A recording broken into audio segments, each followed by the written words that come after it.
On Sunday night, a projectile hit one of our bases near Adshit al-Qusair, and two peacekeepers who were nearby were very seriously injured. One of them, unfortunately, succumbed to his injuries later that night, and the other was airlifted to hospital in Beirut, where he had surgery and is recovering, but his injuries do remain serious. The next day, on Monday morning, a vehicle that was traveling near Bani Hayyan was hit by an explosion, and two peacekeepers were tragically killed. Two others were injured. They again were taken to hospital and are recovering. Preliminary findings regarding the incident in Bani Hayyan, which took place on March 30th, which is yesterday, in which two peacekeepers were killed, indicate that a roadside explosive struck the convoy of our Indonesian colleagues. We're seeing a great deal of violence that's happening near UN positions at this point. There are projectiles being launched back and forth between the Israel Defense Forces and non-state actors, presumably Hezbollah.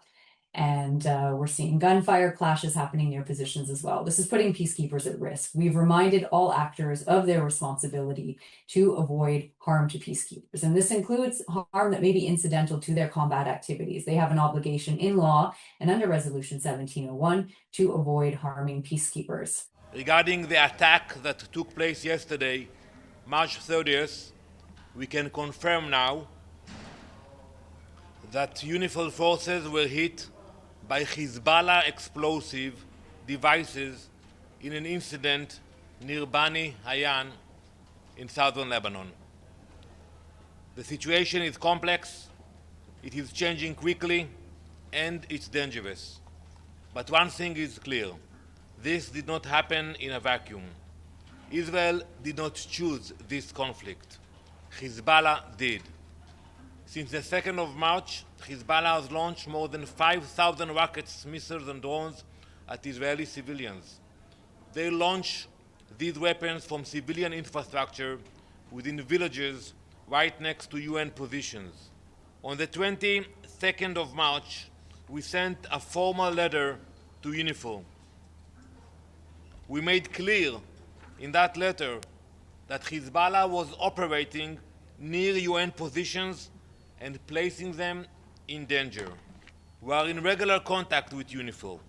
We have urged forces to remain in protected positions because we are trying to reduce risk.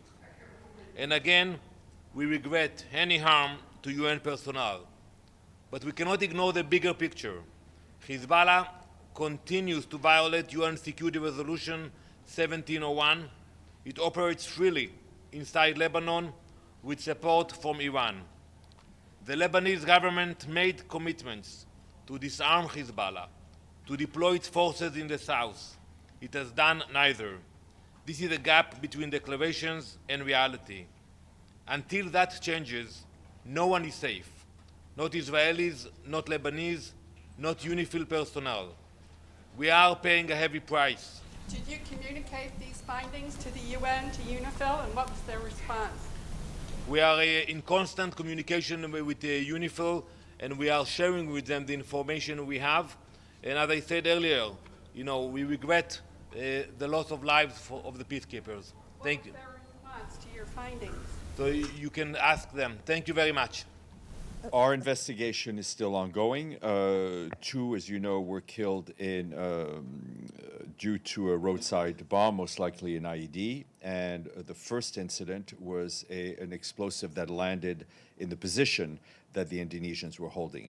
At the conclusion of this investigation, we'll share the results with the parties, and any party who is found to be responsible, we will protest this to them formally.